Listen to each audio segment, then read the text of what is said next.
jẹ́ kí n sọ fún ẹ ibi tí new year ti bẹ̀rẹ̀. 304 days ní ọjọ́ nínú ọdún kan. 304 days ní ọjọ́ nínú ọdún kan nígbà ìwáṣẹ̀, kìí ṣe 365 days. Àṣírí tí ó wà nínú ọdún titun tá ń wò lọ́ọ̀kan tó fi lẹ́tọ̀ọ́ láti ṣe ọdún regardless of ẹ̀sìn yòówù tó lè máa ṣe. Bí kìrìsìtẹ́nì bá gbóúnjẹ wá fún mi, èmi mùsùlùmí ìní jẹ́, ṣé o mọ̀ pé òun ni ìwọ mùsùlùmí mi ń rò? Ó rò wípé ọdún kìrìsìtẹ́nì ni. Jẹ́ kí n ṣàlàyé fún ẹ ohun tó ń jẹ́ ọdún síwájú kí ọdún ó tó ṣàn dé ọ̀dọ̀ ìwọ tó ń ṣọdún lásìkò yìí tó wà nínú ìgbà nísinsìnyí. Láti ìbẹ̀rẹ̀ pẹ̀pẹ̀ wọ́n ti ń ṣe ọdún lórílẹ̀ alààyè á ti tó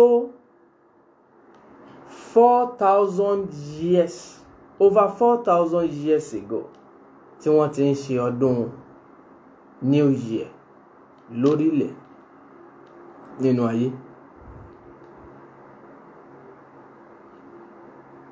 Ṣùgbọ́n ọdún yìí tí wọ́n ń ṣe nígbà náà ó ní bí wọ́n ti ṣe, ó ní bí ó ṣe bẹ̀rẹ̀, ó ní àwọn ìran ẹ̀dá tí wọ́n bẹ̀rẹ̀, ó sì ní àwọn nǹkan kan tí wọ́n so ọdún náà papọ̀ mọ́ tí wọ́n fi ń ṣe. Kó tó wá di wípé ọdún di tí ẹlẹ́sìn mú tó wá dàbí wípé ọdún kìrìsìtẹ́nì ni. Báwo ló ṣe bẹ̀rẹ̀? Kí ni ìpìlẹ̀? Ibo ló ti bẹ̀rẹ̀? Báwo ni wọ́n ṣe ń ṣe? Ohun làlàyé tí a fẹ́ lọ lórí ẹ̀ lálẹ́ yìí látẹnu amòye àgbà lórí ètò Message of Life. Gẹ́gẹ́ bó ṣe já sí pé n tó kan àwa láwùjọ kì í ṣàròyé owó tòwórò ẹyẹ oko. Ohun tó kàn wá òun ní àwọn ojúlówó message tó lè ṣe àwùjọ láǹfààní, tó kàn ní máa gbélé ayé láì ní information, láì wà updated, tó kàn ní máa ṣe nǹkan níṣe pé bí wọ́n ti ní á máa ṣe náà rí là ń ṣe. Kódà fóònù tí èèyàn ń lò ó need the update, wọ́n máa ń update ẹ̀ tó bá ti wà outdated. System ó máa update ẹ̀ tó bá wà outdated. Ìwọ ènìyàn náà need the update kó má bàa wà outdated. Òun ni Message of Life fi wà. Kí làwọn àṣírí tó wà nínú ọdún? Ká tó lọ, ẹ já kí Ọlọ́run ọba àṣírí, ọba tí ìmọ̀ rẹ̀ kápá gbogbo ààyè, gbogbo àsìkò, gbogbo ọjọ́, gbogbo ìgbà, gbogbo ìṣẹ́jú, gbogbo wákàtí, gbogbo ìrìn àjò lọ́lọ́run ọba kápá ẹ̀. Àánú tó ju àánú lọ ò. Ìpìlẹ̀ ayé òun ọ̀run. Àpá ńlá tó solé ayé ró. Ẹ̀yin làwa tún kí lálẹ́ yìí torí pé ẹ̀yin nìkan ni igi lẹ́yìn ọgbà wa. Bó bá ṣe wípé a nígi lẹ́yìn ọgbà míì, a ò bá tún ní ká yàbàrà síbẹ̀ ká kí wọn níbẹ̀. Ṣùgbọ́n nítorí pé ẹ̀yin nìkan ni àṣírí, ẹ̀yin nìkan ni agbára, ẹ̀yin nìkan ni ìpìlẹ̀ gbogbo agbára,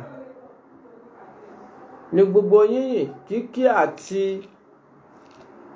àti ẹ̀bẹ̀ ní gbogbo rẹ̀ ó sì máa darí sọ́dọ̀ yín nítorí pé ẹ̀yin nìkan ni.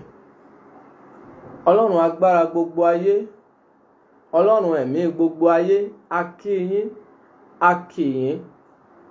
A dúpẹ́ ìbẹ̀rẹ̀ lórí 2021, a dúpẹ́ òpin tá a ti wò báyìí tílẹ̀ fẹ́ mọ́ yìí tí ò ní ṣẹ̀yìn èmi àti ẹ lọ́dún 2021.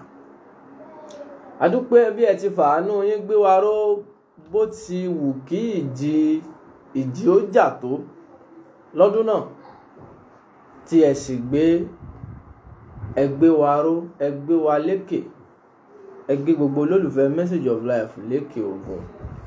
Èyí tẹ́ ẹ ṣe báyìí, a kí yín lálẹ́ yìí gẹ́gẹ́ bí a ti ń kí yín ní ọjọ́ ayé gbogbo. Ẹ má dáwọ́ àánú yín dúró lórí amòye àgbà àti gbogbo olólùfẹ́ Message of Life.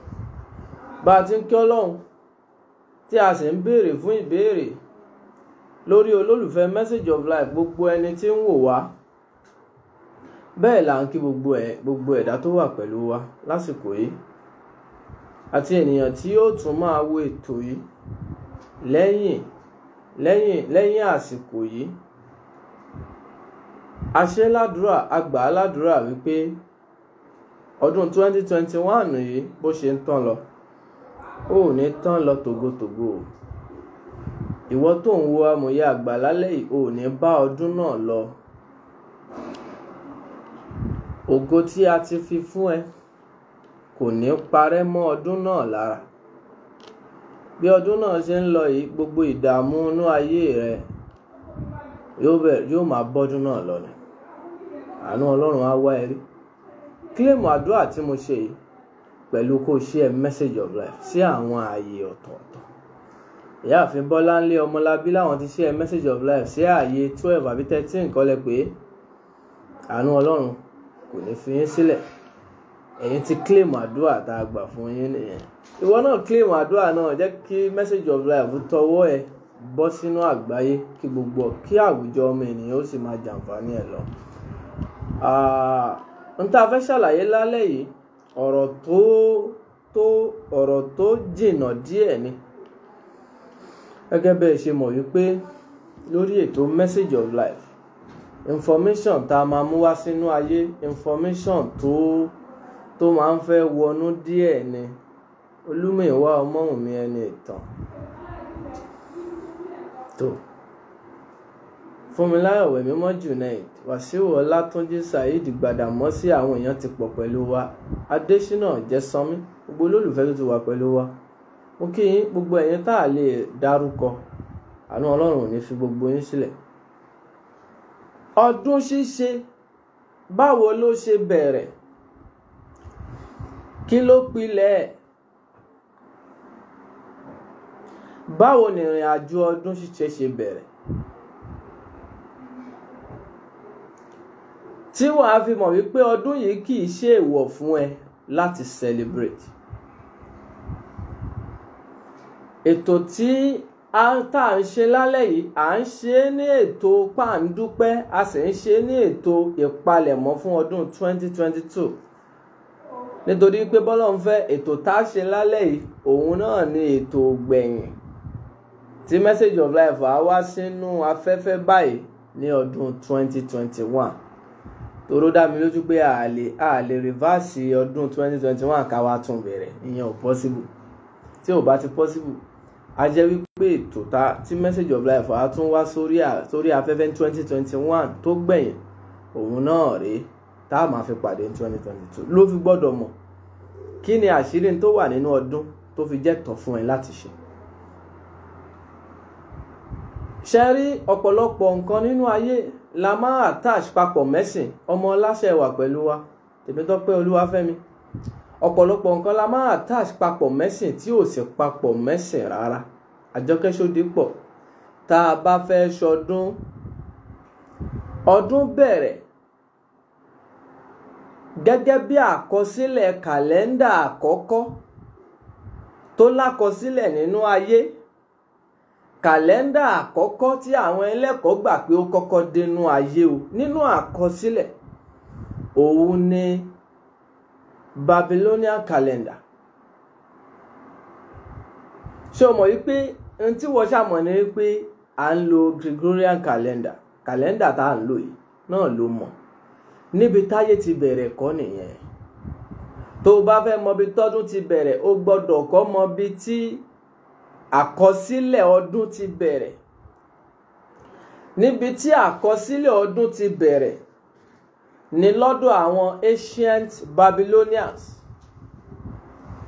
àwọn ancient Babylonians yìí ṣe rí nínú ayé àwọn ìlú kan wà tó já sí pé wọ́n ti wà láti ìgbà láéláé. àwọn ààyè tí àwọn ìlú tí wọ́n ti wà láti ìgbà láéláé yìí ṣó mọ̀ wípé bí ìdàgbàsókè bá ṣe ń bá ìlú yẹn sí ni ìmọ̀ wọn ó ṣe máa dàgbà sí ni research wọn ó ṣe máa dàgbà sí. ìyẹn ló fà tó já sí wípé kí Nàìjíríà ó tó lè grow kó wá grow bí China Nàìjíríà á múra á take ẹ̀ ní years. kí ìlú kékeré kan ó tó dàgbà á take ẹ̀ ní years kódà kó wá dàgbà tó àwọn ìlú tó ti ń ṣẹ̀mí títí nígbà láéláé kódà kó dàgbà tó bẹ́ẹ̀ ó ní àwọn ibì kan náà tí ó máa láàkì sí. ó dàbí kí ọmọ kékeré kó gbọ́n ju àgbà lọ bó ṣe wù kó gbọ́n jà àgbà lọ tó yóò sì nílò àgbà nítorí pé ó máa láàkì àwọn experiences kọ̀ọ̀kan tágbà ti ní. àwọn ìlú láéláé wà tó já sí pé àwọn ti wà lọ́jọ́ tó ti pẹ́ nígbà tí ayé ó kọ̀ọ̀kan máa bẹ̀rẹ̀ ọ̀làjú. nígbà tí ayé ó bẹ̀rẹ̀ ọ̀làjú bẹ̀rẹ̀ láti ìlú Egypt. Egypt yìí àwọn náà ń ṣọdún nítorí pé àkọsílẹ̀ sọ wípé ìlú Egypt ti wà ìlú Egypt ti wà tí wọ́n ti dúró dáadáa tó ti dìlú ńlá 800 years before Babylonia tí à ń sọ̀rọ̀ ẹ̀ lọ́wọ́ yìí. ṣùgbọ́n Babylonia ní àkọsílẹ̀ sọ wípé wọ́n kọ́kọ́ ní kàlẹ́ndà àkọ́kọ́. Babylonia tá à ń sọ̀rọ̀ ẹ̀ yìí ó wà ní wọ́n pín sí àárín ìlú Iraq àsìkò yìí. bó o bá ṣáà gbọ́ Babylonia bó o bá ka Bible ẹ̀ dáadáa wà á ti gbọ́ Babylonia. bó o bá wá ka Bible náà wà á ṣáà gbọ́ pé ìlú kan country wà tó ń jẹ́ Iraq. nítòsí Baghdad around Baghdad ni ìlú tí wọ́n ń pè ní Babylon wà. Babylon yìí àwọn aráàlú yìí ni àkọsílẹ̀ kan sọ wípé wọ́n kọ́kọ́ ṣe kàlẹ́ndà jáde. àwọn tí wọ́n kọ́ ṣe kàlẹ́ndà yìí Sayyid Siddiq Al-Kafani àwọn tí wọ́n kọ́ ṣe kàlẹ́ndà yìí wọ́n ní àwọn ṣe ètò ọdún gẹ́gẹ́ bí orúkọ àwọn òrìṣà kan. gbọ́ mi dáadáa o. àwọn Babylon tí wọ́n kọ́ ṣe kàlẹ́ndà tó kọ́ lákọsílẹ̀ yìí wọ́n ṣe ètò ọdún yẹn gẹ́gẹ́ bí orúkọ àwọn òrìṣà kọ̀ọ̀kan. nǹkan kan wà nínú àwọn ìlú láéláé yẹn tí wọ́n máa ń ṣe. àwọn òòṣà tí wọ́n máa ń sọ lórúkọ tí wọ́n ń sìn wọ́n according to ìrìn àjò ìràwọ̀ lójú sánmọ̀ ni. Àjọkẹ́ Ṣódípọ̀ àwọn òòṣà tí wọ́n ń sìn láwọn ọgbà yìí wọ́n ń sìn wọ́n ń sọ wọ́n lórúkọ wọ́n dẹ̀ ń sìn wọ́n according to àwọn ìrìn àjò àwọn ìràwọ̀ lójú sánmọ̀ ni. so tí ìràwọ̀ kan bá ti dé tó bá gbàgbóró kan ó nírú òòṣà tí wọ́n ń bọ tí wọ́n ń sìn lásìkò ìràwọ̀ yẹn. so òòṣà yẹn á máa jẹ́ representative ìràwọ̀ tó wà lókè yẹn òòṣà yẹn á máa jẹ́ representative ẹ̀ lórí ilẹ̀. so ló fà á tó já sí pé nígbà tí wọ́n fẹ́ sọ orúkọ àwọn oṣù ní Babylon nígbà náà wọ́n sọ according to orúkọ àwọn òòṣà wọn tó ń represent àwọn ìràwọ̀ lójú sánmọ̀.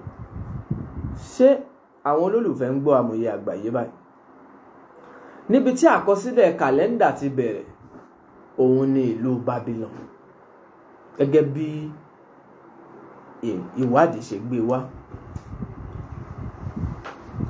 lẹ́yìn kàlẹ́ndà Babylon yìí ní oṣù 12 sí 13 Sherifudeen Ibrahim. Kàlẹ́ndà Babylon yìí ní oṣù 12 sí 13. Níbẹ̀ yẹn ni celebration ọdún, nítorí wípé àwọn ni wọ́n kọ́kọ́ bẹ̀rẹ̀ kàlẹ́ndà tó lákọsílẹ̀. Níbẹ̀ yẹn ni celebration ọdún ti kọ́kọ́ polongo. Ṣùgbọ́n àwọn alákọsílẹ̀ kan sọ wípé bẹ́ẹ̀ kọ́ o. Wọ́n ti celebration ọdún pé New Year dé láyé pé a kọ́kọ́ gbọ́ nílé ayé ìlú Íjíbítì ni wọ́n ló ti kọ́ jáde. Ìlú Íjíbítì ó ṣáà mọ̀ tó ń jẹ́ Egypt. Ìlú Íjíbítì tí wọ́n ló ti jáde yìí, kí ni ohun tó ṣẹlẹ̀ ńbẹ̀? Ohun tó ṣẹlẹ̀ ni wípé odò ńlá kan wà fẹ́ni tí ò mọ̀ ní ìlú Íjíbítì tí wọ́n ń pè ní Nile. Odò tí wọ́n ń pè ní Nile yìí, òun ni àwọn ẹlẹ́kọ̀ọ́ gbà wípé ó tóbi jù lágbàáyé, the largest river in the whole world. Òun ni wọ́n pè ní River Nile. Odò Nile yìí ó ní ẹ̀ẹ̀kan lọ́dún. Tèmítọ́pẹ́ Olúwafẹ́mi, odò Nile yìí lẹ́ẹ̀kan lọ́dún. Ohun tó fa celebration New Year la fẹ́ ṣàlàyé fún ẹ. Odò Nile yìí ó ní ẹ̀ẹ̀kan lọ́dún tó máa ń ru gàgà sókè gẹ́gẹ́ bí gbogbo odò akérèmọdò náà ṣe máa ń ní. Ó láwọn àsìkò tí àwọn odò kọ̀ọ̀kan tí wọ́n máa ń pọ̀ sí yàtọ̀ sásìkò òjò. Normal àsìkò òjò odò á pọ̀ sí. Ṣùgbọ́n odò Nile yìí òun lásìkò tó já sí pé ó máa kún dé gbogbo ibi tí òkè ń kún dé. Wàá pèjúwe bẹ́ẹ̀ lára odò Ògùn, odò Ọya, odò Ọ̀ṣun àtàwọn odò tí wọ́n wà nítòsí tìẹ náà, wípé ó láwọn ọ̀gbà tí odò máa kún dé gbogbo ibi tí ò tiẹ̀ kì í kún dé, tó já sí pé tẹ́ bá ń ráyè kọjá ń bẹ̀ díẹ̀díẹ̀ tẹ́lẹ̀ kò ní ṣe é kọjá mọ́. Àwọn ibi tẹ́ ń dé létí ẹ̀ tẹ́ ti ń dúró ṣanwọ́ tẹ́lẹ̀ gbọ́dọ̀ débẹ̀ mọ́ àfi kẹ́ ẹ dúró sókè, torí pé a ti súnmọ́ yín lókè àti wá bá yín. Bí ilé bá wà nítòsí ibẹ̀ gan á ti kanlé lára. So dédé irú tá à ń sọ yìí máa ń ṣẹlẹ̀ lára odò Nile. Odò Nile yìí nígbà ìwáṣẹ̀ ó dàbí òòṣà ńlá nínú ìlú Egypt. Odò Nile yìí ó dàbí òòṣà ńlá àkúnlẹ̀bọ. Òun ni wọ́n ń pè ní the river of life, odò ìṣẹ̀mí. Odò ìṣẹ̀mí, odò tó ń fúnni ní life, tó ń fúnyàn lẹ́mìí. Ní apá abẹ yẹn, tá bá ní ká wọ aspect kan ń bẹ̀ spiritually, ó láwọn àlàyé kan tá a máa ṣàlàyé ń bẹ̀. Bóyá lọ́jọ́ iwájú a lè máa sọ̀kalẹ̀ síbẹ̀. Ọ̀rọ̀ ọdún là ń ṣàlàyé. Odò yìí àsìkò tó máa wá ń kún lẹ́ẹ̀kan lọ́dún, ó máa ń sábà ń bọ́ sí around June to September. Around June to September. June, July, August, September. Odò yìí máa kún. Ìyẹn túmọ̀ sí pé lásìkò summer. Ṣó ń gbọ́ mi yé ṣá? Lásìkò summer tí ẹ̀ẹ̀rùn ń mú, odò yìí á kún. Odò yẹn wá ṣe déédé pẹ̀lú sign kan tó máa ń rìn lójú sọ́mọ̀ tí wọ́n ń pè ní cancer. Kì í ṣe cancer àrùn tó máa ń mú yàn. Àmì kan lójú sọ́mọ̀ nínú àwòwò ni tó ní ṣe pẹ̀lú kádàrá àwọn ẹ̀dá kan tí wọ́n ń bí sábẹ́ ìràwọ̀ náà. Àárín àsìkò yìí ni odò Nile máa ń kún, tó máa kún àkúnfàya tí gbogbo ìlú á mọ̀ pé yes. So àsìkò yìí ni wọ́n máa wá ń bọ odò náà. Mo fẹ́ kó lóye tẹ̀lé mi ká lọ. Tèmítọ́pẹ́ Olúwafẹ́mi. Àsìkò yìí ni wọ́n máa ń bọ odò náà. So àsìkò tí wọ́n ń bọ odò yẹn ní Egypt ìgbàanì ni wọ́n gbà ní ọdún tuntun. Ṣó ń gbọ́ mi? Àsìkò tí wọ́n máa ń bọ odò yẹn, tán bá ti bọ odò yẹn wọ́n gbà wípé àwọn ti wọnú ọdún tuntun. Wọ́n ti ṣe ètò fún olú omi. Wọ́n ti ṣètò fún the river of life, ayé àwọn á tòrò for the next 1 year títí tí ọdún mi á tún fi dé. Báyìí ni celebration ọdún ṣe bẹ̀rẹ̀ ní ìlú láéláé níbi tí ìmọ̀ ti pilẹ̀ wá ní ìlú Egypt.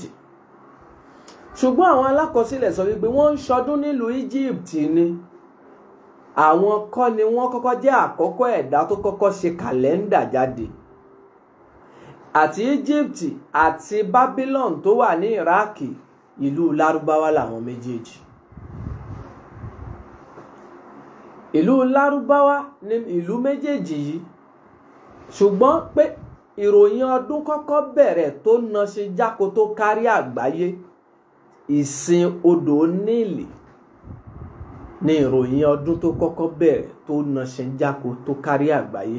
Ṣùgbọ́n àwọn ẹlẹ́kọ̀ọ́ sọ wípé Egypt ò tí ní àkọsílẹ̀ kàlẹ́ndà nígbà náà.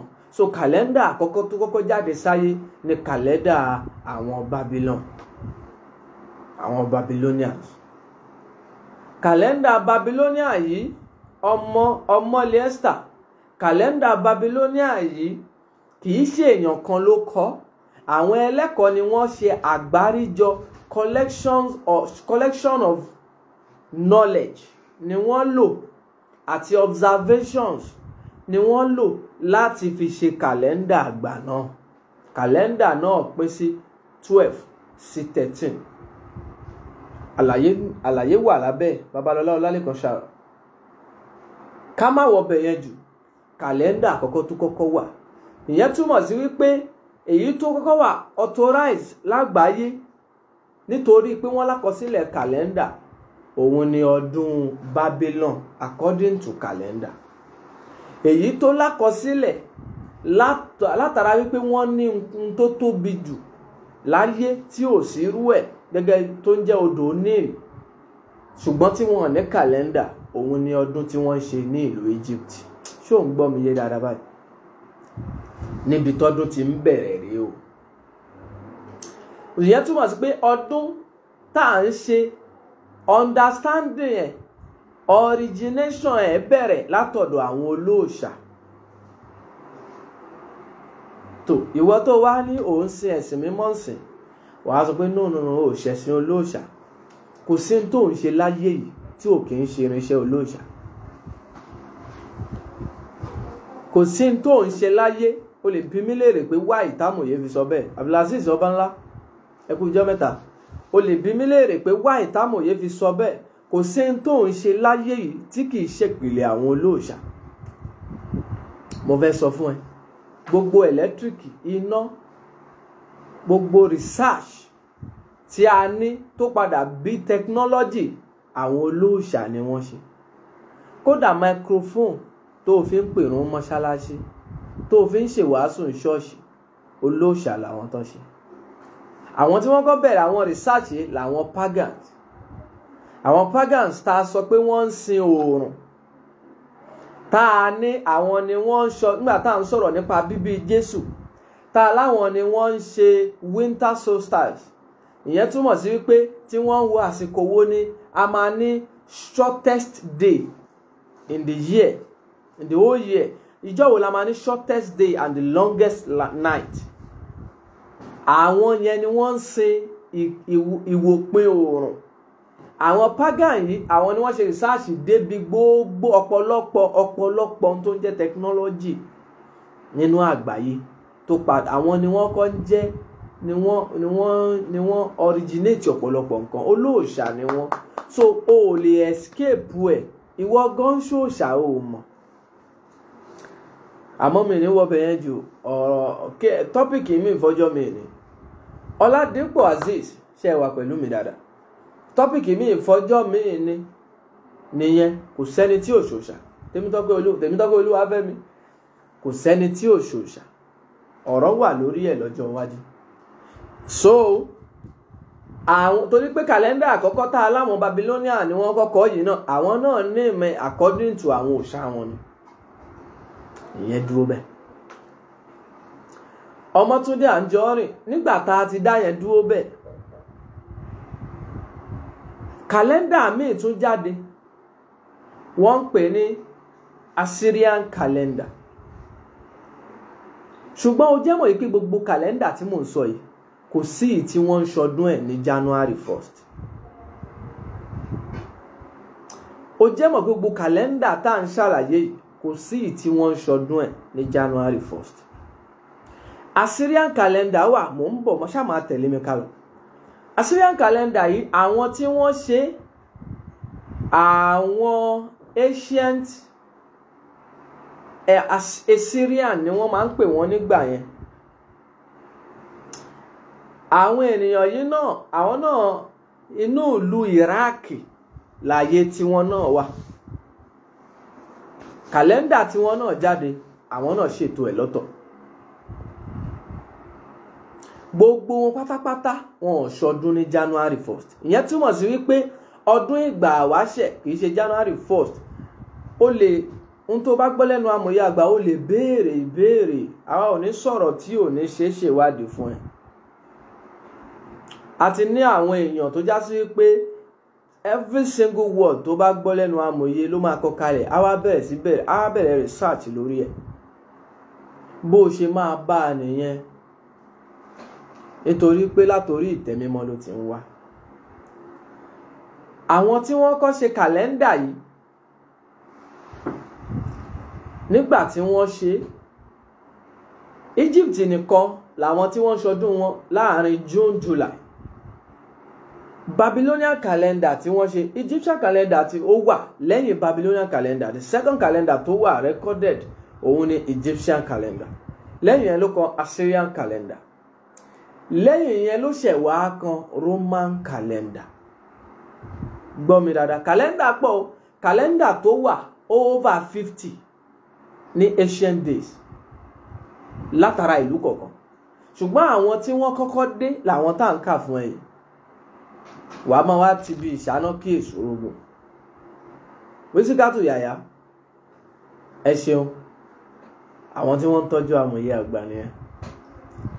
Assyrian calendar àti Fúnmiláyọ̀ mímọ́ Junaid, ẹ ṣeun ẹ kú náà. Àwọn yẹn mẹ́ta ni wọ́n, àwọn ìpele mẹ́ta bẹ̀rẹ̀: Babylonian calendar, Egyptian calendar, Assyrian calendar, kó tó wá kan Roman calendar. Máa farabalẹ̀ máa tẹ̀lé mi ká lọ. Assyrian calendar àwọn ń ṣọdún tí wọ́n gẹ́gẹ́ bí àsìkò tí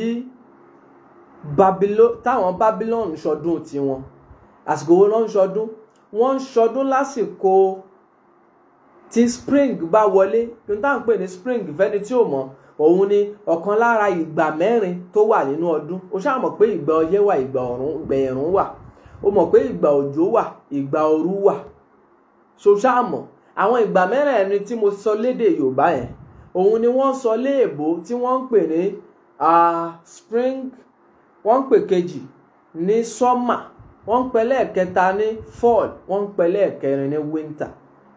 Spring lásìkò ẹ̀ẹ̀rùn, àsìkò ooru, yes, jẹ́ kí n pè lásìkò ooru.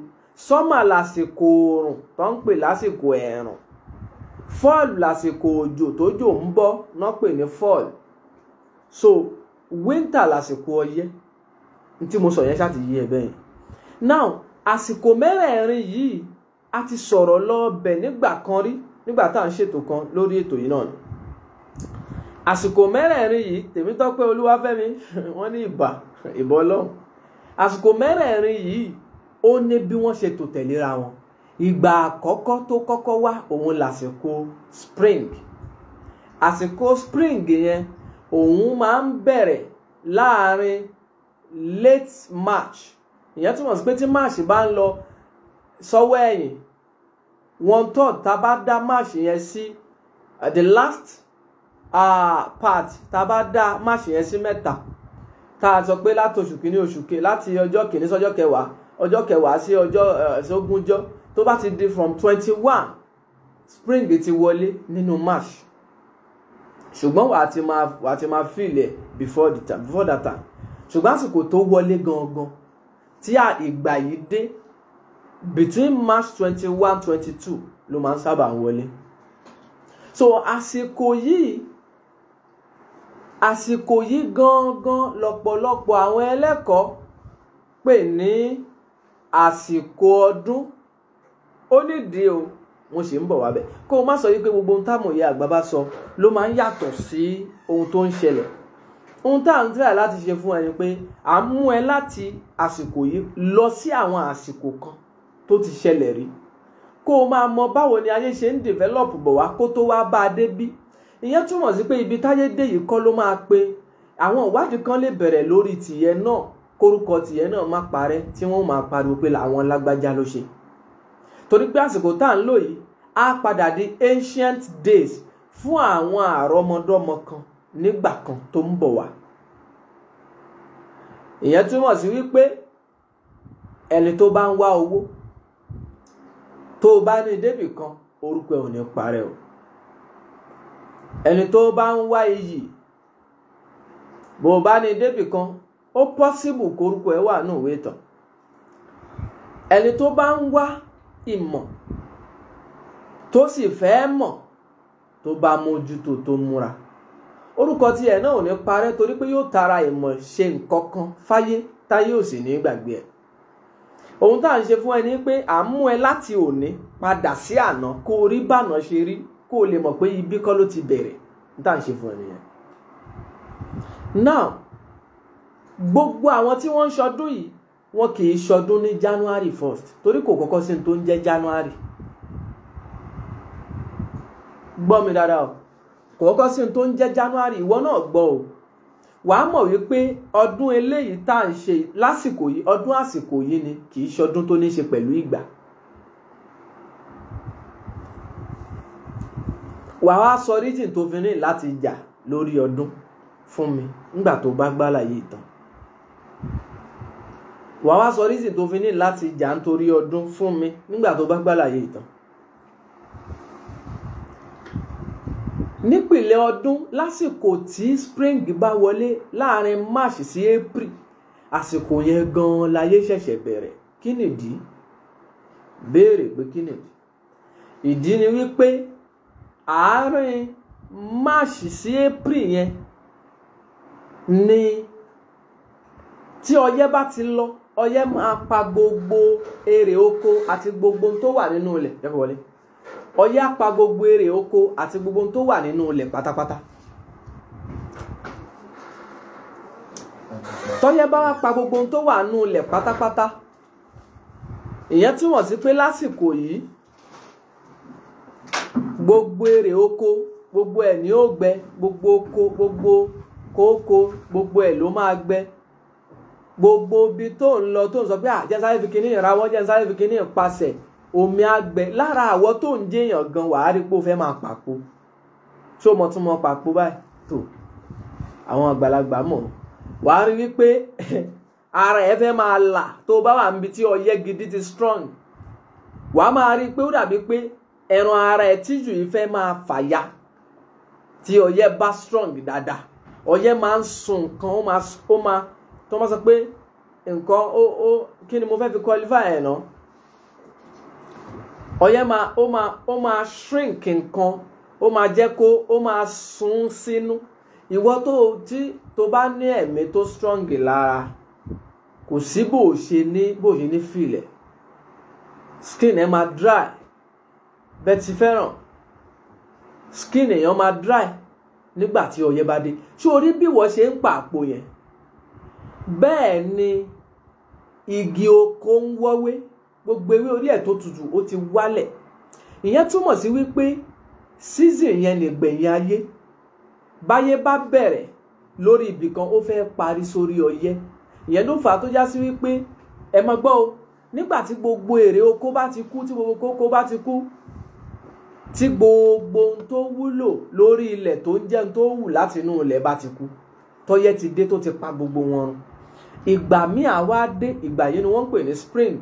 Between March and April lásìkò yìí máa dé. Tásìkò yìí bá dé, ayé á wá padà sí bẹ̀rẹ̀.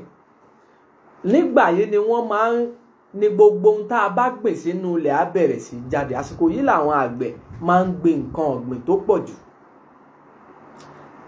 Ọ̀pọ̀lọpọ̀ àwọn nǹkan ọ̀gbìn tó máa ń ní ṣe pẹ̀lú oṣù mẹ́sàn-án, ọdún kan, ọdún méjì, ó máa bá irúgbìn ilẹ̀ jáde ni. Wọ́n kì í gbìn nǹkan lásìkò ọyẹ́ nítorí pé ilẹ̀ ń kú, ilẹ̀ ń wíìkì lásìkò yẹn.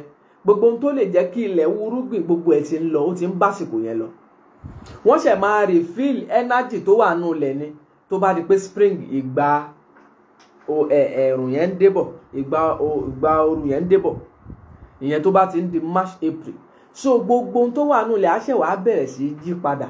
Bẹ́ẹ̀ ni kádàrá gbogbo ẹ̀dá tó wà nílé ayé ṣẹ̀ bẹ̀rẹ̀ sí yí padà láàrin March, April. Nígbà táyé bẹ̀rẹ̀ nìyẹn. Gbọ́ mi dáadáa o. Nígbà táyé bẹ̀rẹ̀ nìyẹn. Nígbà tí gbogbo nǹkan á bẹ̀rẹ̀ sí jí. So tó bá ti di March, April yẹn tí oko ń dìde padà, before then náà wá ti máa rí pé nǹkan ti bẹ̀rẹ̀ sí mí sókè padà. Gbogbo igi tó wọ́wé á ti bẹ̀rẹ̀ sí rúwé padà. Gbogbo oko tó ti gbẹ, gbogbo ẹ̀ á ti bẹ̀rẹ̀ sí dìde padà. Sórí bó ṣe ń dìde yẹn, bẹ́ẹ̀ ni láìfù ti gbogbo èèyàn nú ayé náà ṣe bẹ̀rẹ̀ sí dìde, torí pé season tuntun, ìgbà ọ̀tun ṣe dé ni. So àsìkò tí ìgbà ọ̀tun dé yẹn ni gbogbo nǹkan á bẹ̀rẹ̀ sí rú. Lásìkò yẹn lọ́pọ̀lọpọ̀ àwọn tí wọ́n ń ṣọdún àkọ́kọ́, ọdún ìpìlẹ̀ nígbà ìwáṣẹ̀, nígbà náà ni wọ́n ń ṣọdún tuntun. A lè sọ wípé exactly March 21 lọ́pọ̀lọpọ̀ àwọn tí wọ́n ń ṣọdún nígbà ìwáṣẹ̀ ni wọ́n ń ṣọdún tuntun. Àsìkò yìí sì ni ìràwọ̀ kan lójú sọ́mọ̀ tí wọ́n ń pè ní Aries lọ́dọ̀ àwọn ẹlẹ́kọ̀ọ́ ìràwọ̀. Àsìkò yẹn ni ìràwọ̀ yẹn máa wọlé. Ìyẹn ló fà tó jẹ́ pé ìràwọ̀ yẹn ni wọ́n consider as the first sign, ìràwọ̀ àkọ́kọ́ tó máa ń wọlé lójú sọ́mọ̀. Àsìkò yẹn ni ìràwọ̀ yẹn máa wọlé. So àsìkò tí ìràwọ̀ yẹn bá wọlé, àsìkò yẹn ni ìgbà ọ̀tun dé. So àwọn ẹlẹ́kọ̀ọ́ wá ní òòṣà tí wọ́n assign fún ìràwọ̀ yẹn àti àwọn ìràwọ̀ kọ̀ọ̀kan.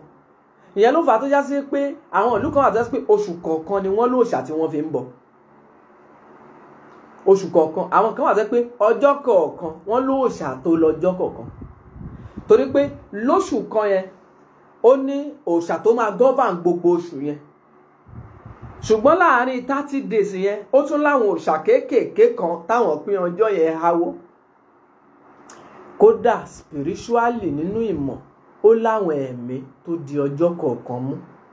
Àwọn ẹ̀mí yẹn làwọn ènìyàn ń wádìí wọn látara bọ́dì tí wọ́n ń fún ní bọ́dì. Bọ́dì tí wọ́n ń fún wọn yẹn ni wọ́n ń gbé kalẹ̀ báyìí tí wọ́n ń pè lóòṣà. Ẹ̀mí kan ni wọ́n ń pè ń bẹ̀.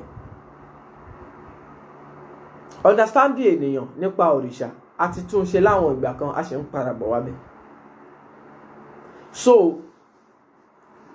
nígbà yìí ni ọdún àkọ́kọ́ tó gbajúmọ̀ lórí ilẹ̀ pé wọ́n ń ṣọdún àárín between March and April, around 20, 21, 22 March ni ọdún tuntun bẹ̀rẹ̀ nílé ayé. Bó ṣe wà látètè kọ́ṣe nìyẹn, ó wà bẹ́ẹ̀ nísìn, ayé ò tẹ̀lé mọ́ ni. Nígbà tí ọdún tó kúkú ń ṣe tẹ́lẹ̀tẹ́lẹ̀ náà tí èkúkú ṣọdún tuntun, ó ṣe wá di wàhálà tí wà wá parẹ́. Ó mọ̀ wípé ọ̀pọ̀lọpọ̀ nǹkan tó wà lórílẹ̀ ayé ni ó ti yí padà. Tá ń sọ fún ẹ pé Thursday gangan, original Thursday lè ní tó ń tà ń sọ̀rọ̀. Gbogbo nǹkan nípìlẹ̀ ó ti yí padà pátápátá. Ṣùgbọ́n nǹkan kan wà nínú ayé. Nígbà tí gbogbo yín bá ti lè pawọ́pọ̀ tẹ́ ẹ pẹnu pọ̀ pé bí kinní ìṣe rí rèé o, yóò sì máa rí bẹ́ẹ̀ lọ. Nítorí pé ayé ti wá padà panupọ̀ wípé January 1st, a sì ń bọ̀ wá o. Kí ló fa January 1st? Nítorí pé ayé ti wá panupọ̀ pé January 1st ti di ọdún tuntun. Ó ti dọdún tuntun náà nìyẹn. Ṣùgbọ́n in reality, ó dìgbà tí Aries bá dojú sánmọ̀ lọ́dọ̀ àwọn ẹlẹ́kọ̀ọ́ kí atẹ́gùn tuntun tó fẹ́ sí ayé. Nígbà tí ìgbà bá di tuntun lójú sánmọ̀, atẹ́gùn tuntun bá fẹ́ sáyé yẹn, nígbà yẹn gangan ló yẹ ká pè ní àkú ọdún tuntun o. Àwọn ọmọ tí wọ́n bá bí nígbà náà gangan l'original Abíọ́dún, Abọ́dúndé, Abọ́dúnrìn, àwọn ọmọ tó bá bí lásìkò yẹn gangan ni wọ́n ń pè lábíọ́dún.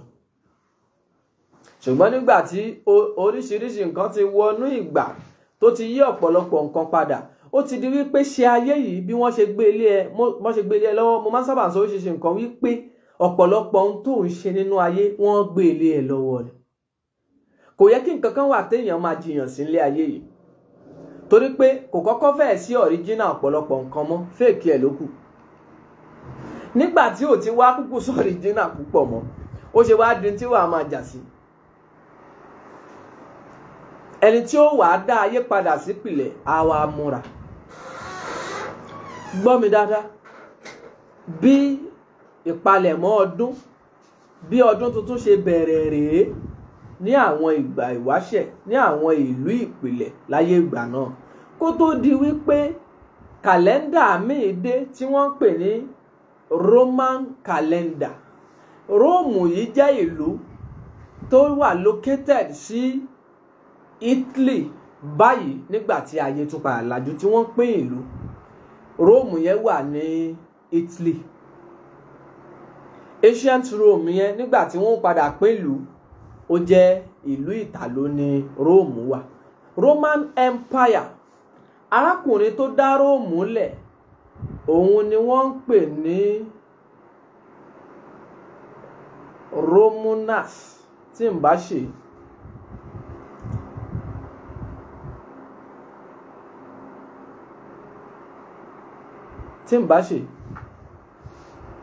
arákùnrin tó dá Róòmù lẹ̀ nìyẹn. arákùnrin tó wá dá Róòmù lẹ̀ yìí, òun lẹni àkọ́kọ́ tó kọ́kọ́ ṣe kàlẹ́ndà láàrin àwọn Róòmù, torí pé onímọ̀ ni.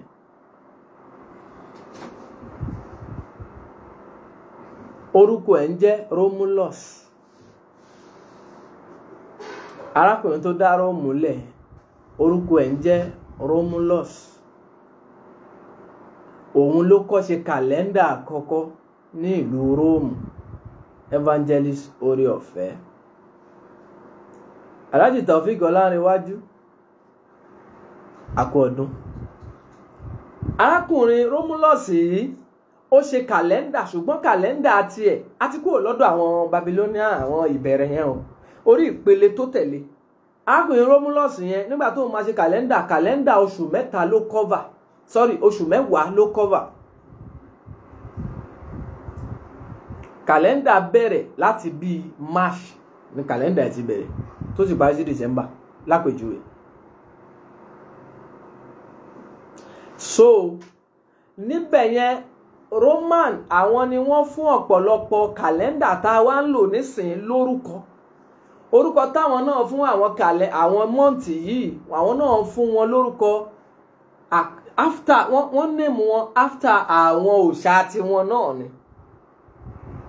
nǹkan kan tí wọ́n bá ṣà ń rí lásìkò yẹn tó tóbi jù lójú wọn náà ni wọ́n á fi pe orúkọ nǹkan. ṣé o mọ̀ yí pé orúkọ èèyàn òun ló ń jẹ́ love? nínú ìtàn èèyàn kan ló ń jẹ́ love. ó nídìí tó fi wá di wípé I love you bẹ̀rẹ̀. kódà èèyàn ló ń jẹ́ hello. ó nídìí nínú ìtàn tó fi wá di wípé ẹ̀ ló ń jẹ́ ohun àkọ́kọ́ tí wàá sọ lórí fóònù. so ohun tí ayé bá rí náà ni wọ́n á sọ ohun tí wọ́n bá detect lórúkọ ẹ̀. àwọn tí wọ́n kọ́ ń detect ìràwọ̀ kọ̀ọ̀kan ni wọ́n ń sọ àwọn ìràwọ̀ yẹn lórúkọ àwọn èèyàn yẹn. ìyẹn túmọ̀ sí pé ká sọ wípé èmi ni mo detect ìràwọ̀ báyìí, wọ́n á wá sọ orúkọ mi, wọ́n á sọ ìràwọ̀ yẹn ní orúkọ tèmi, torí pé èmi ni mo ṣe ìwádìí débẹ̀. lọ́pọ̀lọpọ̀ àwọn nǹkan tí wọ́n name láyé nípìlẹ̀, tàbí kí wọ́n sọ ní orúkọ òòṣà tí mò ń sìn nípìlẹ̀ ni o, bí wọ́n ṣe máa ń ṣe nǹkan nígbà náà nìyẹn. Afọlábí Adénìkẹ́, ẹ káàbọ̀ sáàrin wa. so àwọn Romulus yìí òun ló ṣe kàlẹ́ndà àkọ́kọ́ nílùú Róòmù. òun náà sì ni àkọsílẹ̀ sọ wípé òun ni ọba àkọ́kọ́, òun ni bàbá àgbà fún ìlú Róòmù. látara ẹ̀ ni wọ́n ti sọ ìlú Róòmù ní Róòmù. ìyẹn túmọ̀ sí pé àwọn àrọ́mọdọ́mọ Romulus. mánu yìí òun ṣe kàlẹ́ndà yẹn ní around ká sọ wípé 2000 years before Christ lòun ṣe kàlẹ́ndà tiẹ̀. pé ká sọ pé 2000 years before Christ around range yẹn ni ló ṣe kàlẹ́ndà tiẹ̀. lẹ́yìn ìgbà tẹ́gbèrègbè ìdí tí ọdún fi wá di January 1 là á fẹ́ ṣàlàyé lọ́wọ́ yìí. a ti sọ ibi tí ọdún ti bẹ̀rẹ̀ gangan nípìlẹ̀ àti bí wọ́n ṣe ń ṣe. báwo lọ́dún ṣe wá di January 1? òun la fi wá rìn délùú Italy lọ́dọ̀ àwọn Róòmù. bàbá àgbà fún wọn ni wọ́n ń pè ní Romulus. mo ti bẹ̀rẹ̀ láti bẹ̀rẹ̀ padà nìyẹn kó lè yé ẹni o. bàbá àgbà yìí ló ṣe kàlẹ́ndà olóṣù mẹ́wàá. kàlẹ́ndà olóṣù mẹ́wàá yìí ni wọ́n wá ń lò tí tó fi di ìgbà arákùnrin kan tóun náà tún jọba tí wọ́n ń pè ní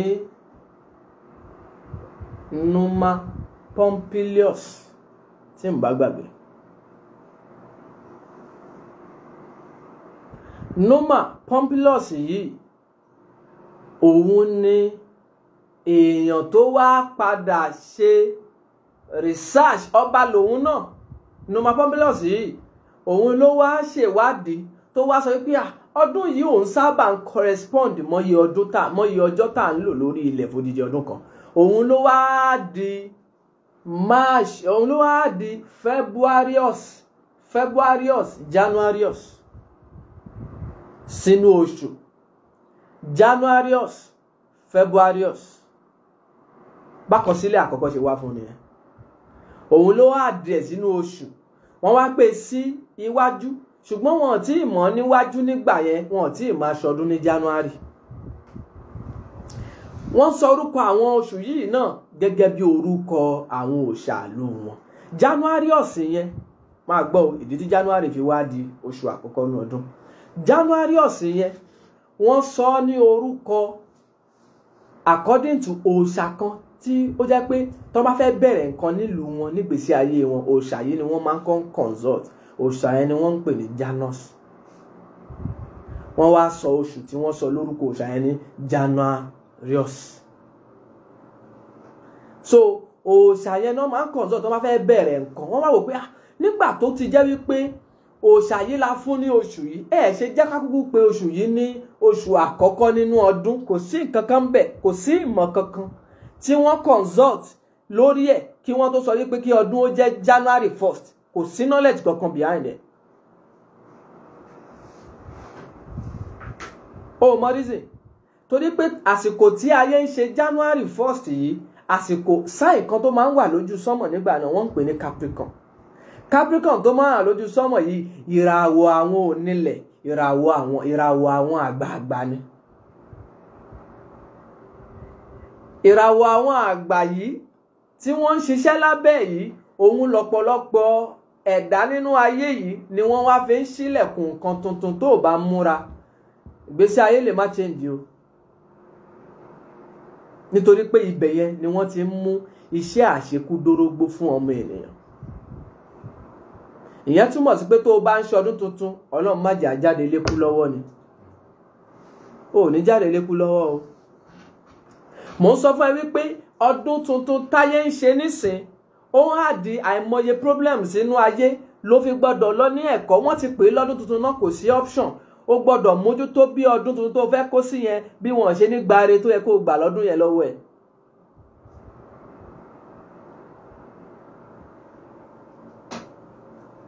arákùnrin Numa Pompilius yìí òun ló wá di January àti February sínú oṣù. wọ́n wá wò wípé nígbà tó já sí pé òòṣà yìí ni òòṣà táwọn máa ń consult táwọn bá fẹ́ bẹ̀rẹ̀ nǹkan nílùú. tó orúkọ òòṣà yẹn dẹ̀ làwọn fi sọ oṣù yìí ṣe kúkú jẹ́ káwọn pé oṣù yìí ní oṣù àkọ́kọ́ followed by February, March, April, May, June, July, August, September, October, November, December níbi tí ọdún tí gbogbo ayé ń lò lásìkò yìí ti bẹ̀rẹ̀ nìyẹn. ṣùgbọ́n o wọn ò tí announce ẹ̀ fún gbogbo ayé kí wọ́n mandate ẹ̀ torí pé gbogbo ayé ò tí ì gbà á lásìkò yìí ṣùgbọ́n nílùú yẹn àwọn tí ń ṣe bẹ́ẹ̀ ní Róòmù. arákùnrin kan ló wá dé tó ń jẹ́ akíkanjú nínú àwọn Róòmù yìí náà ni òun ń jẹ́ ọba lógun ó ń jẹ́ military man tó ń jẹ́ adarí ogun ìlú náà lẹ́yìn ìgbà tí ń di tológun. wọ́n ń pe arákùnrin náà ní Julius Caesar. Julius Caesar yìí òun ló wá rí wípé kàlẹ́ndà tí àwọn ará bí yìí ń lò yìí kàlẹ́ndà yìí ti wà outdated kò wà synchronized pẹ̀lú bí òòrùn ṣe ń rìn láàrin ọdún. Julius Caesar ló wá tọ̀ àwọn great mathematicians lọ.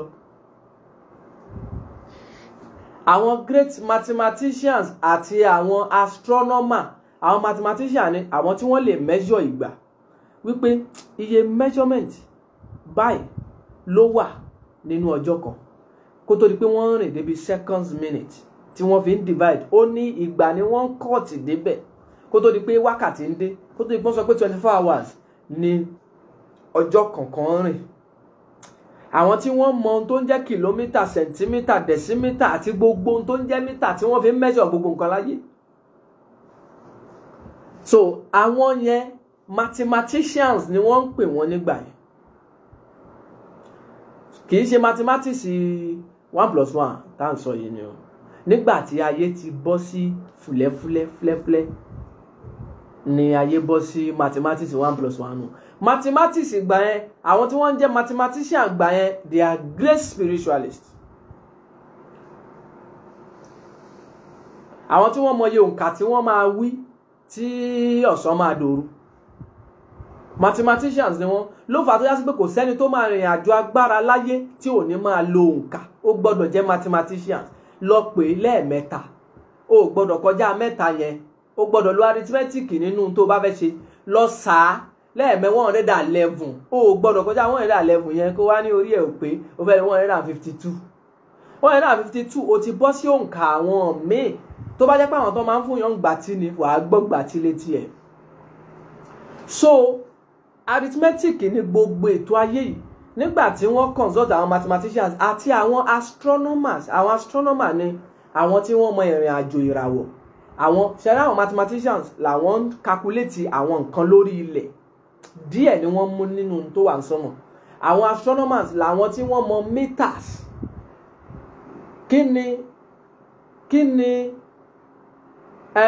iye ìjìnà tó wà láàrin ìràwọ̀ báyìí àti ìràwọ̀ báyìí lójú sánmọ̀ àwọn ń wọ̀n àwọn tí wọ́n ń ṣe ìwádìí tójú sánmọ̀ làwọn tí wọ́n ń pè ní astronomer àwọn tó ń ṣe ìwádìí ìhà tí sánmọ̀ kọ sílẹ̀ làwọn tí wọ́n ń pè ní mathematicians. so yẹ bẹ́ẹ̀ àwọn méjèèjì yẹn àwọn àgbáríjọ àwọn àgbààgbà wọn ní Julius Caesar pè ó pè wọ́n jókòó wọ́n jọ ṣàṣàrò pé kàlẹ́ndà yìí ó máa ń fún wa ní problem lóòótọ́ àwọn àgbàlagbà ni wọ́n ṣe ṣùgbọ́n ó máa ń contradict ìrìn àjò òòrùn nígbà míì ẹ̀jẹ̀ wá nǹkan ṣe sí àwọn ni wọ́n ṣẹ̀ṣẹ̀ wá sọ February di 28 days wọ́n ṣẹ̀ wá ṣètò lórí ẹ̀ àwọn ni wọ́n wá balance oṣù sí bí Julius Caesar ṣe fi sí eléyìí tí wọ́n ṣe yìí jẹ́ 46 years before Christ 46 years before Christ. ṣé o wọ̀ yí pé ọdún eléyìí tá à ń ṣe lọ́wọ́ yìí o believe pé Kristẹni ló ní ọdún tó wá ń ṣe yìí tí wọ́n ń pè ní January 1st yìí àwọn olóòṣà ni wọ́n bẹ̀rẹ̀ ẹ̀ lóòótọ́ wọn kì í ṣe lẹ́sìn ṣùgbọ́n òòṣà ni wọ́n mọ̀ lẹ́sìn nígbà yẹn ni ṣe wípé wọ́n ń ṣaburú problem tí ayé ní nísìn tó bá sọ pé olóòṣà ó máa sound horrible létí ẹ wàá rò pé àwọn èèyàn burúkú nínú ayé ni wọ́n bẹ́ẹ̀ kọ́ o understanding yẹn ló bàjẹ́ nítorí àwọn tó gbọ́ ẹ má jáwọ́ ọbẹ̀ yẹn jù kó má dín pa ń sọ ohun tí yóò máa korò létí ẹlòmíì ọ̀rọ̀ ẹ̀sìn kọ́ là ń sọ mi. So now 46 years before Christ ni Julius Caesar ló ṣe arrangement yìí ó wá di wípé wọ́n initiate kínní sí ayé ṣùgbọ́n gbogbo ayé kọ́ ló ti gbà á náà ṣùgbọ́n ọ̀pọ̀lọpọ̀ lò wọ́n wá lo January 1st as ọdún tuntun wọn name ẹ̀ after any zodiac sign, any planet, any, kò sí ìmọ̀ kankan lábẹ́ ju wípé òòṣà àwọn tó máa ń ṣílẹ̀kùn oore táwọn fi orúkọ ẹ̀ sọrúkọ oṣù yẹn, káwọn kúkú wá pe òòṣà yẹn, káwọn kúkú pe oṣù yẹn ní oṣù àkọ́kọ́. So January 1st tá à ń ṣe yìí wọ́n kàn gbé gẹ́gẹ́ bí ìròrí wọn ni, ṣọdún tuntun gangan nìyẹn o. Ohun tí mò ń sọ yìí béèrè lọ́wọ́ olóye onímọ̀, ó kéré nú èèyàn tó máa mọ̀ ná tó máa lè ṣàlàyé fún ẹ, èèyàn ò kì í ṣe ti fáàrí bó ṣe rí nìyẹn. Ṣùgbọ́n èèyàn tí ò bá selfish tó bá gbọ́ tóun náà ò gbé jẹ́ kí èmi náà tiẹ̀ mọ̀, mo fẹ́ mọ̀ sí á padà sọ fún ẹ pé ó rí bẹ́ẹ̀. Lọ béèrè lọ́wọ́ àwọn ẹlẹ́kọ̀ọ́, wàá ti bá ráwọn ẹlẹ́kọ̀ọ́ náà tí wọ́n á sọ bẹ́ẹ̀ fún ẹ pé ó possible àbí báyìí náà ló ṣe rí, ó lè má yẹ tó bẹ́ẹ̀. So lẹ́yìn ìgbà tẹ́gbèrègbè so àsìkò yìí tí Julius Caesar bẹ̀rẹ̀ kàlẹ́ndà yìí, òun ni wọ́n bẹ̀rẹ̀ ọdún àkọ́kọ́ tí wọ́n ń kà tá a fi wá wọ 2021 báyìí. Ṣé wọ́n yí pé ó gbàgbọ́ wípé ọdún tá à ń lò lọ́wọ́ yìí à ń lò according to birth of Jesus. Wàá rí Anno Domini AD, wàá rí BC gẹ́gẹ́ tó ṣeé ṣe pẹ̀lú Anno Domini. BC, that is before Christ. Àwọn ìṣẹ̀lẹ̀ tó ti ṣẹlẹ̀ before Christ wàá rí BC. So ti wàá rí AD, àkọ́sọ pé after death of Christ. So ìyẹn túmọ̀ sí pé BC yìí àwọn ìṣẹ̀lẹ̀ tó ti ṣẹlẹ̀ before then. So 46 BC, ìyẹn túmọ̀ sí pé 46 years before Christ ní ìṣẹ̀lẹ̀ yìí ṣẹlẹ̀, ni wọ́n ti bẹ̀rẹ̀ kíkà oṣù tá à ń lò yìí. Ìgbà yẹn ni wọ́n bẹ̀rẹ̀ sí ka ọdún fún ayé, pé ayé ti pé ọdún kìíní, ọdún kejì, ọdún kẹta, ọdún kẹrin. Ayé ti wà tipẹ́tipẹ́, ṣe éèdì ayé ní 2021 tá à ń lò lọ́wọ́. Ṣùgbọ́n nígbà tí ìwádìí débi kàlẹ́ndà tí wọ́n lò tá à ń lò dásìkò yìí, òun ní éèdì ayé débẹ̀. Ìyẹn túmọ̀ sí wípé ìwọ tó ní September 15 ni wọ́n bí ẹ, éèdì ayé gẹ́gẹ́ bí Julius Caesar ṣe gbé kalẹ̀ ni. Ìbéèrè wa yẹ kó wá pé why tí déètì yẹn tó ní ṣe pẹ̀lú kádàrá èèyàn. Ọ̀rọ̀ míì fún ọjọ́ mi nìyẹn. Ètò tá à ń ṣe lálẹ́ yìí full knowledge, pẹ̀lú ìmọ̀ ló ó kún kẹ́kẹ́ pẹ̀lú ìmọ̀ gẹ́gẹ́ bí ìṣe wa ní Message of Life. Adéyẹmí J. Babátúndé, ẹ káàbọ̀ sáàrin wa. Ethiopia, China calendar, China náà àwọn náà máa ń ṣọdún wọn gẹ́gẹ́ bí àwọn ẹni àkọ́kọ́ tá a kọ́kọ́ sọ. Àwọn máa ń ṣọdún ní kàlẹ́ndà wọn sọ wípé new moon méjì. Kí ni ìtumọ̀ new moon? Ni pé òṣùpá tuntun, ṣó mọ̀ pé òṣùpá máa ń, nígbà míì òṣùpá máa kó sọ́mọ̀, nígbà míì ó máa ṣe bẹ̀rẹ̀ bí ọ̀gẹ̀dẹ̀ kékeré, nígbà míì ó máa tóbi jù bẹ́ẹ̀ lọ, nígbà míì ó máa dá sí méjì, nígbà míì òṣùpá máa funfun tán. So àwọn èèyàn gbà wípé nígbà tó òṣùpá kékeré bá ṣẹ̀ wọlé, lẹ́yìn tá bá ti ṣọdún solstice tá à ń ṣe ní December tí wọ́n pè ní birth of Jesus yìí, December 25 tó ń ṣe yìí, lẹ́yìn December 25 àwọn China àwọn wá ṣe research wípé òṣùpá méjì lẹ́yìn yẹn lọ́dún tuntun ṣẹ̀ bẹ̀rẹ̀. Ìyẹn túmọ̀ sí pé January, February, March làwọn náà pé ọdún tuntun. Nígbà tí kàlẹ́ndà ancient calendar China kọ́kọ́ máa jáde. Mo sọ pé kàlẹ́ndà pọ̀, ṣùgbọ́n àwọn tí wọ́n wà ní kàtígórì àkọ́kọ́ ní tàǹkà yìí.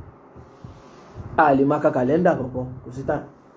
So gbogbo àwọn ń tà ń ṣàlàyé yìí, nígbà tí ayé wa ń lo kàlẹ́ndà yẹn as new year díẹ̀díẹ̀, Póòpù ẹlẹ́ẹ̀kẹtàlá, ìdí tí ọdún yìí fi wá di gbajúgbajà ní tá a fẹ́ ṣàlàyé ń sìn.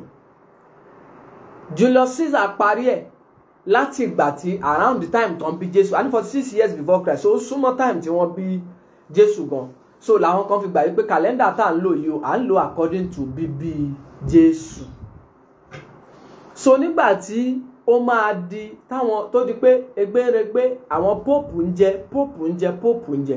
ó dorí pope ẹlẹ́ẹ̀kẹtàlá European Christians àwọn wá kójọ.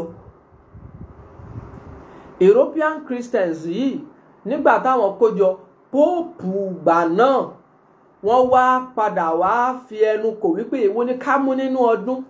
Àwọn náà wá ṣẹ̀ṣẹ̀ wá legalize January 1st as ọdún làwọn kan fi máa sọ wípé January 1st ọdún àwọn Kristẹni ni. Kristẹni kan ló bẹ̀rẹ̀. So yẹ báyìí. Kristẹni kan ló bẹ̀rẹ̀. Nígbà tí Pope ẹlẹ́ẹ̀kẹtàlá máa legalize January 1st yẹn ó ń jẹ́ 1582 ni Pope ẹlẹ́ẹ̀kẹtàlá. Nìyẹn túmọ̀ sí pé 1582 ni Christian world tó gba January 1st as ọjọ́ ọdún tuntun. 1582.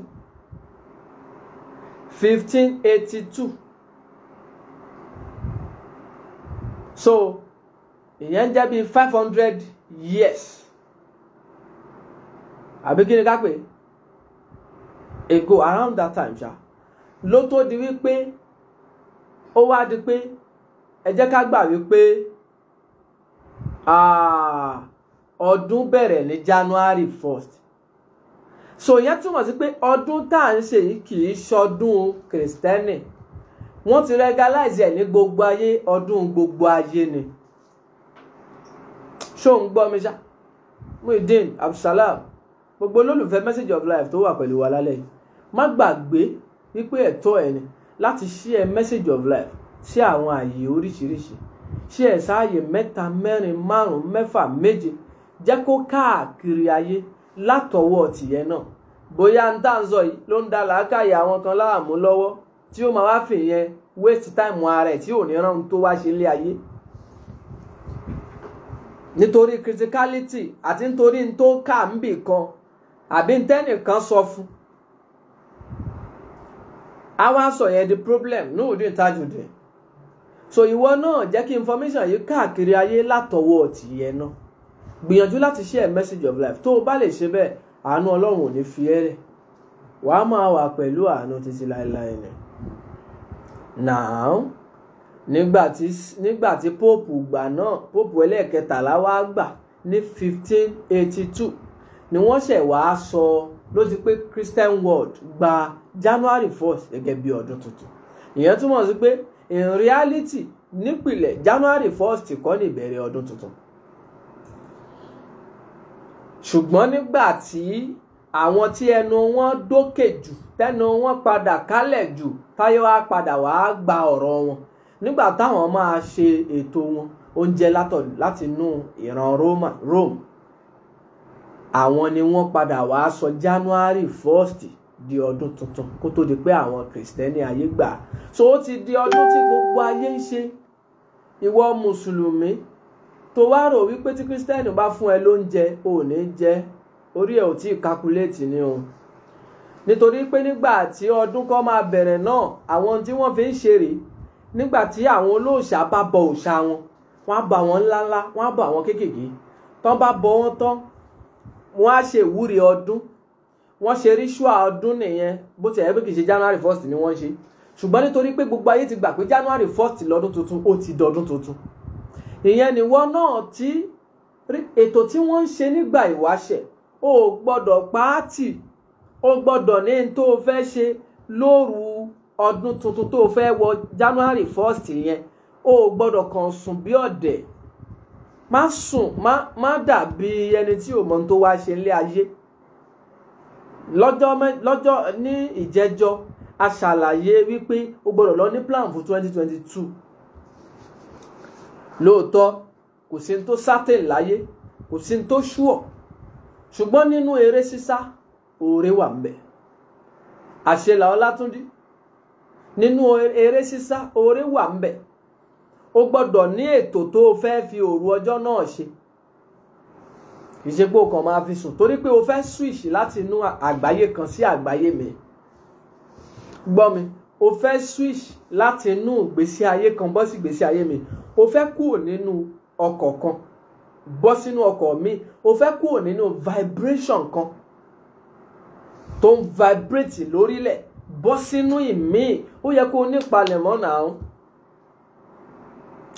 O ti wọṣọ aṣọ yẹn ti dọ̀tí o kàn wá fẹ́ wọ̀ mí o wọ̀ bẹ́ẹ̀ o máa fi ìdọ̀tí èrí tó ti wà lára ẹ̀ o máa fi dọ̀tí tuntun tó ṣe wọ̀ tí wọ́n lọ̀ dáadáa tẹ́gẹ̀ẹ́ wà ń bẹ̀ yìí o fẹ́ wá wọṣọ tuntun ṣó ò ní wẹ̀ ni o kọ̀ọ̀kan o máa wẹ̀ náà wàá fọ ara ẹ gbogbo ìdọ̀tí tí o ṣáà ti wọ̀ kan ó ti dọ̀tí gbogbo ìdọ̀tí tó wà lára ẹ wàá fọ̀ tó o bá ti wá fọ̀ wàá wá para wàá tójú ṣe wàá túnrun ṣe wàá wá rólọ̀nù kan wàá fi sábíà wàá lè máa rùn dáadáa wàá wá ohun tó dáa àwọ̀tẹ́lẹ̀ tó dáa wàá wọ̀ ìyẹn túmọ̀ sí pé òun prepare láti wọṣọ wàá wá wọṣọ nígbà yẹn laṣọ yẹn máa yẹ ọrùn ẹ báwo ló ṣe máa wọnú ọdún tuntun pẹ̀lú bó ṣe ń bá àbọ̀ tẹ́lẹ̀ yẹn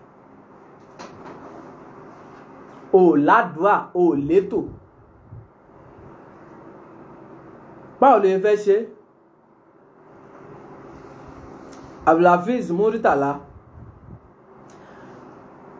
kò lẹ́tọ̀ọ́ sí ẹnikẹ́ni lẹ́nu láti bú èèyàn kankan tó bá jẹ́ olóye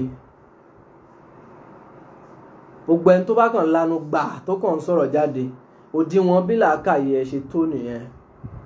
Mo máa ń sábà ń sọ lórí ètò yìí pé má bú yàn kò gba ẹnu tiẹ̀ láti sọ pé amòye síkì ó túmọ̀ sí pé làákàyè ò ṣiṣẹ́ nìyẹn. Ohun tá a bá ń sọ tí ò bá yí ẹ béèrè ẹlòmíì ò ṣe wá ní làákàyè báyìí.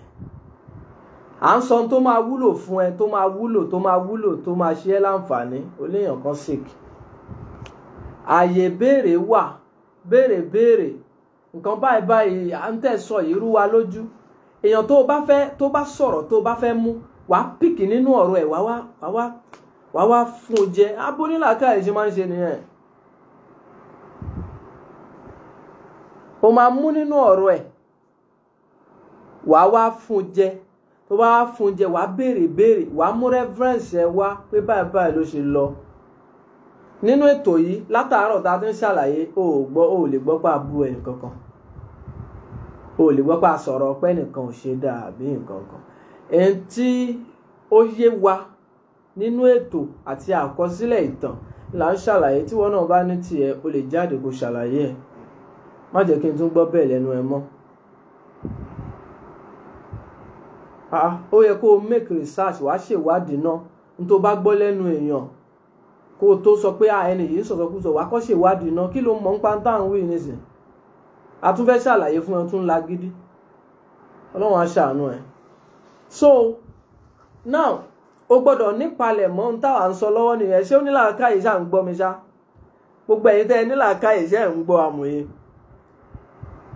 Gbogbo ohun tá à ń sọ lásìkò yìí ayé wà fún ẹ. Kò sí àsìkò yìí ò gba kéèyàn kan fi nǹkan kan rú ẹnì kankan lójúmọ́ tó bá rí n tó bá rú ẹ lójú àwọn òwe ìtàn wà bí ò bá tiẹ̀ wàá rí ìwé rà ká sọ pé ò wàá rí ìwé rà Google ẹ wà lọ́wọ́ ẹ náà béèrè anything sọ pé nígbà wo ni nǹkan báyìí bẹ̀rẹ̀ ó máa ṣàlàyé fún ẹ ayé yìí ò le mọ́ ṣó ti yé ẹ ní blọọkì akànwá correct ẹ ní ṣó ti yé ẹ ní tí ò yé ẹ nìyẹn Ọlọ́run á dẹ̀ fi yé ohun támòye wà fún nìyẹn láti ṣàlàyé fẹ́ni tí ò yé ṣùgbọ́n kẹ́ni tí ò yé farabalẹ̀ ẹni tí ò ní farabalẹ̀ báwo ló fẹ́ nímọ̀ kódà kí màláìkà sọ̀kalẹ̀ láti kọ́ ẹlẹ́kọ̀ọ́ tó o bá ní farabalẹ̀ ó lè bínú lọ. Níjọ́ tí màláìkà ń kọ́ Ànábì Muhammad lẹ́kọ̀ọ́ tí ò fẹ́ farabalẹ̀ Ọlọ́run nílò láti ṣẹ̀ wá pè pé wá ń bí mánu tó ń kọ́ ẹlẹ́kọ̀ọ́ yẹn ò ń ṣẹgbẹ́ ẹ̀ má máa jẹ́ kí ẹnu ẹ máa yá má máa kọjá àyè ẹ tó bá ń kọ́ ẹ lọ́wọ́ farabalẹ̀ ní tí ò yé ẹ ló fẹ́ kọ́ ẹ ìwọ kọ́ ló máa sọ fún pé o ní option. Látijọ́ náà ló ti wà láàrin akẹ́kọ̀ọ́ àti olùkọ́ wípé tí wọ́n bá ń kọ́ ẹ farabalẹ̀ gbọ́ ni yára gbọ́rọ̀ lọ́ra fèsì tí wọ́n ń pè bẹ́ẹ̀ ni wàá kọ́ farabalẹ̀ gbọ́ létà ìwọ náà ní làákàyè wàá lọ bẹ̀rẹ̀ sí rò wàá lọ bẹ̀rẹ̀ sí kàwé pé ṣó rí bẹ́ẹ̀ lóòótọ́ àwọn nǹkan míì wà nù tá à ń ṣàlàyé tó wá sí pé o lè má bánú ìwé tàbí o lè má bánú ìwé tòsí yóò ti yé àwọn èèyàn ti ń fún arákùnrin léṣe Adébáyọ̀ Sìdíkì Àbí wà mí náà sì wọ́n yóò jáde lóbi láì bighairi ilmi wala hudan wala kitabin mubin. Àwọn èèyàn wà tí wọ́n kàn máa jiyàn láì nímọ̀ kankan, wọn ò tún wá ní ìwé tán fẹ́ kà. Ọlọ́run á ṣàánú ẹja kò mẹ́. Ó gbọ́dọ̀ nípalẹ̀mọ́ fún ọdún kọ̀ọ̀kan tó bá fẹ́ ṣe. Ìpalẹ̀mọ́ gbọ́dọ̀ wà. Ìyẹn ni mo fi ń ṣàpèjúwe pé tó bá wọṣọ kan tó ti dọ̀tí, wàá ṣàbọ̀ kó tó bọ̀ ó ti làágùn lọ wẹ̀. Tó bá wẹ̀, para, fi perfume sára, lo spray sára, wọṣọ. Nígbà yẹn ni ojú ẹ àti aṣọ wọ́n á jọ ráìmù papọ̀. Kì í ṣe pé ojú ẹ bu ó wá wọṣọ tuntun. Nígbà wo lo ò ní dọ̀tí aṣọ náà? Ìyẹn túmọ̀ sí wípé ògo tó wà nínú 2022 báwo lo ṣe ní bà á jẹ́ nígbà tó ò bá ní palẹ̀mọ́ fúnra ẹ̀. 2022 dàbí aṣọ arẹwà, aṣọ tó rẹwà, aṣọ ojúlówó, aṣọ tí ó níye lórí, aṣọ àríìrí tó rẹwà dáadáa. Aṣọ yìí tó fẹ́ wọ̀ yìí kò yẹ kó wọ̀ sórí èrí, ló fi gbọ́dọ̀ mójútó rẹ̀. Kò tí ì pẹ́ jù, láàárín èní sọ́la o lè palẹ̀mọ́ fún ọdún 2021 spiritually. Wàá palẹ̀mọ́ fún psychologically, wàá jẹ́ kó rí ẹ pé náà. Wàá má jí méjèèjì papọ̀, torí pé ẹni tó bá gbọ́n tí ò bá nígbésẹ̀ tó fi kún ọgbọ́n a máa dàgọ̀. Ẹni tó bá gọ̀ tó bá nígbésẹ̀ nígbà míì ayé á wá pè lọ́lọ́gbọ́n. Ìyẹn túmọ̀ sí wípé ẹ̀dá mi alẹ́bùn, ṣùgbọ́n nígbà tí ò bá sí gbésẹ̀, ẹ̀bùn náà lè kú. Ẹ̀bùn tiẹ̀ tó ń wò mí yóò ní kú o. Ẹ̀bùn náà lè kú, ló fi gbọ́dọ̀ nípalẹ̀mọ́ fún gbèsè ayé. Wọ́n ti pè é lọ́dún, ó ti dọdún.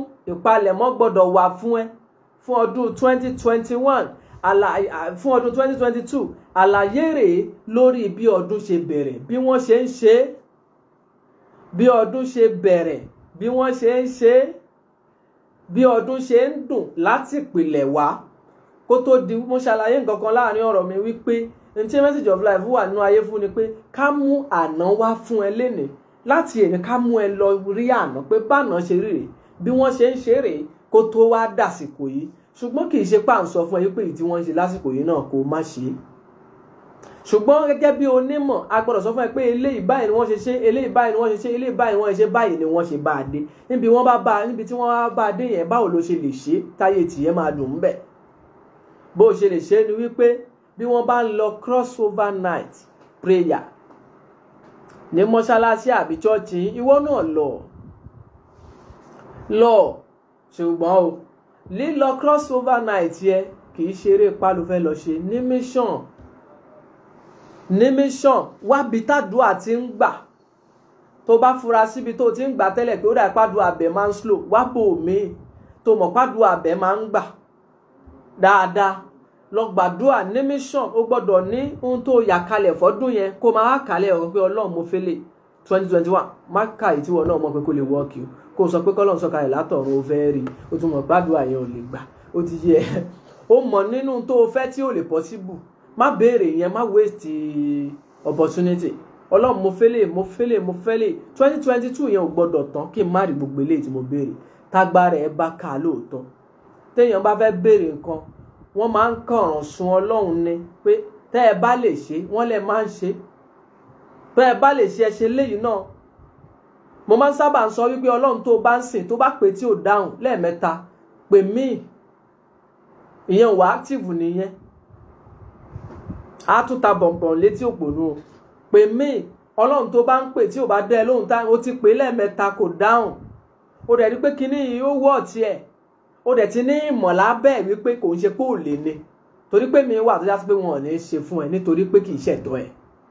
Ó ti wá ṣèwádìí pé kíní yìí mo lè ní, èmi ni mo ní. Ó wà nú ìrìn àjò kádàrá mi bẹ́ẹ̀, wá ìtọ́lọ́run yìí ò wá ṣe. Wọ́n wá sọ fẹ́ pé Ọlọ́run kan wà bẹ́ẹ̀ tó máa ń dáhùn dáadáa, ó wá ń sùn. Kí ló wá ṣe nílé ayé? Lọ sọ́dọ̀ Ọlọ́run tó rí pé ó ń dáhùn dáadáa.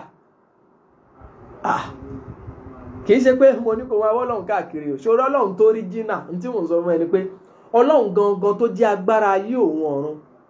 Bùkátà àtìyẹ ò gbọ́dọ̀ pọ̀ jù ú lọ láti ṣe. Ṣé ó máa lóhun ò lè ṣe rẹ̀?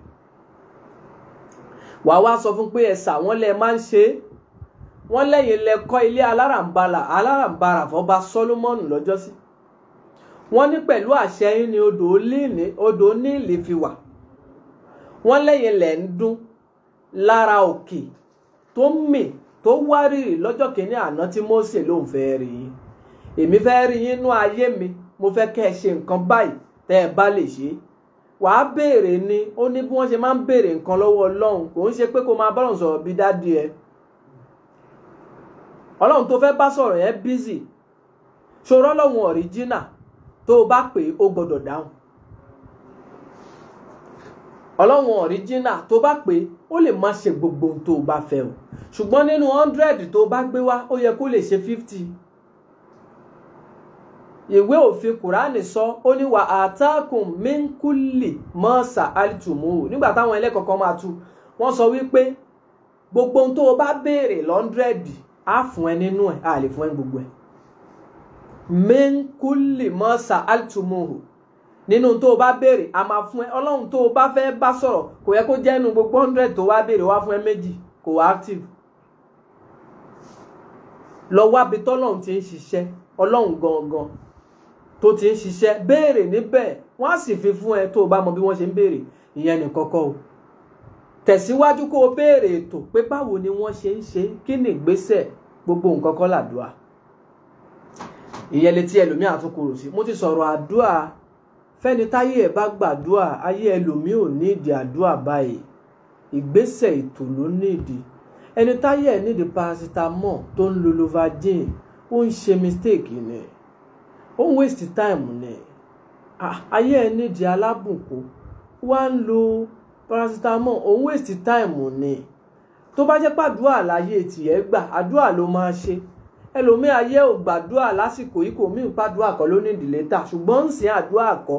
Ìwọ táyé ò gbàdúà kọ́ lọ béèrè kí ni mo ní ìdí ní ìtókù 2021 yìí, ó sì kọjọ́ kan. Kí ni mo ní, kí láyé mi gbà, kí n ṣètò àbí kí n ṣàdúà. Tó bá jàdúà ni wábi tádúà ti ń gbà lọ ọbẹ̀ lọ gbàdúà.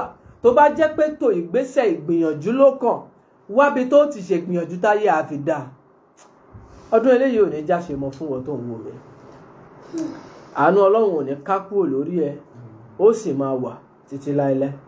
Bó o bá lè share message of life fún àwọn ènìyàn lágbègbè ẹ, ọ̀rẹ́, ojúlùmọ̀, ẹbí, o ò ní wá àánú tí kò tó rí.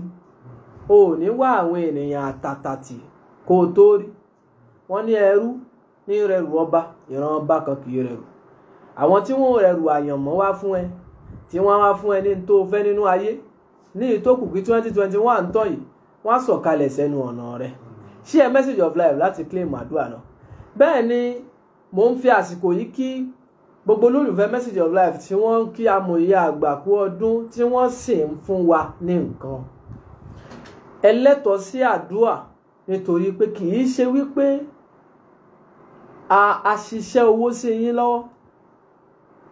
Mo máa ń sábà sọ wípé ẹni tó ń kọrin tó dùn, tó gbọ́ létí ara ẹ̀ pórin yìí dùn, tí gbogbo ayé bá pawọ́pọ̀ pé kí ló ń wí, dáadáa ló wá ń wí. Tí gbogbo ayé bá pawọ́pọ̀ pé kí ló ń wí, a jẹ́ wípé kò sóyin lẹ́nu ẹ̀ nìyẹn. Ẹni tó bá wá dúró wípé amòye àgbàre èèyàn ni, ìwọ náà lẹ́tọ̀ọ́ sí nǹkan kan, a jẹ́ pé èèyàn ni ìwọ náà. Ohun tó ń jẹ́yàn láyé gbogbo yín tẹ́ ń nawọ́ oore sámòye àgbà, gbogbo ohun tó ń jẹ́yàn láyé yín ò ní kú.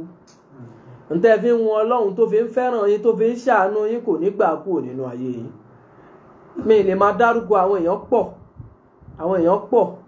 pọ̀ látorí Olúmíwá Ọmọ́wùnmí Ẹniìtàn, Rísíkátù Yàyà àti bẹ́ẹ̀ bẹ́ẹ̀ lọ, lórí Fúnmiláyọ̀ Ẹ̀mímọ́. Wọ́n pọ̀ bẹ́ẹ̀ tí wọ́n ń ṣe dáadáa. Bẹ́ẹ̀ ni àwọn èèyàn wa láti òkè òkun tí wọ́n ń ṣe dáadáa bẹ́ẹ̀. Àánú Ọlọ́run ò ní fi yín lẹ̀, ẹ̀ẹ́dẹ̀ ní dẹni àwátì o. Tá a máa fi pàdé lọ́dún tó ń bọ̀, jẹ́ kétí ẹ là, jẹ́ kójú ẹ là, béèrè ìbéèrè, ń táyé àfidá ní 2021. Ó dàbọ̀.